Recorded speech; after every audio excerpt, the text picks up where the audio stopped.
Take me out to the ball game. Because tonight, we discuss an origin story more than 100 years in the making.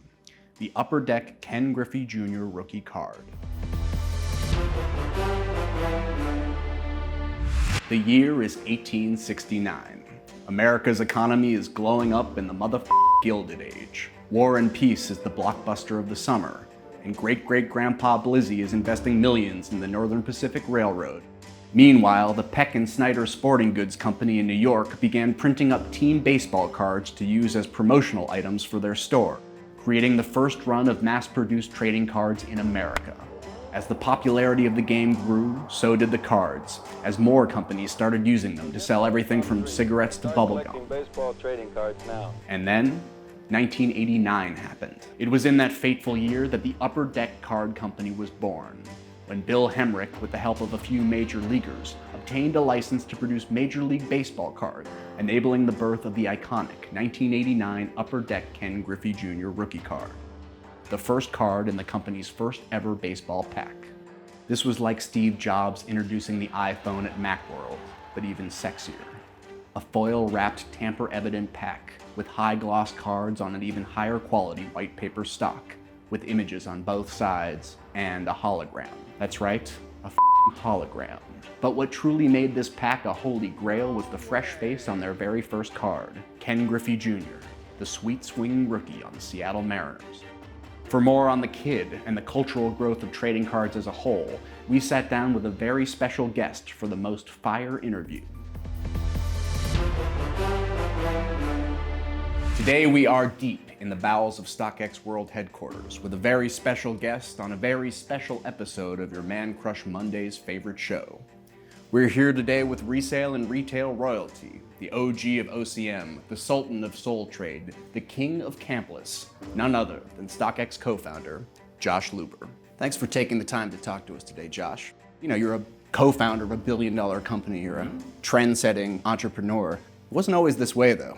Tell me what it was like growing up as an undersized, uncool, presumably awkward Jewish kid in suburban Philadelphia. Tell me about the first card that started it all, your very first trading card. I certainly appreciate that very, very nice description of me as a young man.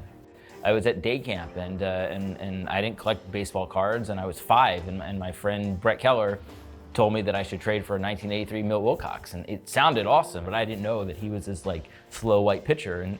But I traded 12 packs of Doritos for Milt Wilcox 83 Topps. So Josh, you recently appeared at The National with Gary Vee for a fireside chat. Tell us a little bit about what you discussed there. You know, that was one of those things, you kind of had to be there. I will say that it was quite an honor that for The National, being the largest baseball card show in the world, to ask Gary and I to sit there and have a very, similar conversation as you and I, to open up the whole show. We both feel like, the industry is really, really about to blow up. Josh, in your own words, tell us, why is StockX getting into the trading card game? In your own words, Are you Josh. implying that I've been using other people's words this whole time? Not implying anything. What other words am I sitting here using? There is nowhere on the internet to be able to buy trading cards as you can on StockX.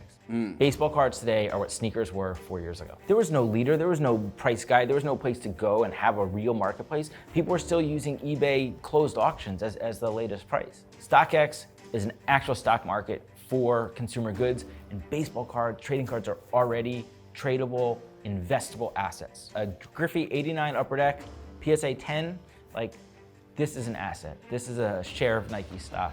That's what StockX does, man. Are there going to be specific trading cards you start with, or are there going to be all trading cards on the platform? Yeah, like sneakers, we'll start with that core set of cards that have the most liquidity, that are most traded, that people are most looking for. Not just in the major sports, but Magic the Gathering and Pokemon and Garbage Pail Kids. And there literally may not be any more perfect product for StockX than trading cards. So we're happy to be able to do it now and excited to be able to get it out to the world and add every trading card we can possibly add. A big thank you to Josh for joining us here today. For more exciting updates, stay tuned. This has been your boy Yung Blizzy reporting live from StockX World Headquarters. Until my next heat check, stay laced. Gary Vee is an extremely successful entrepreneur.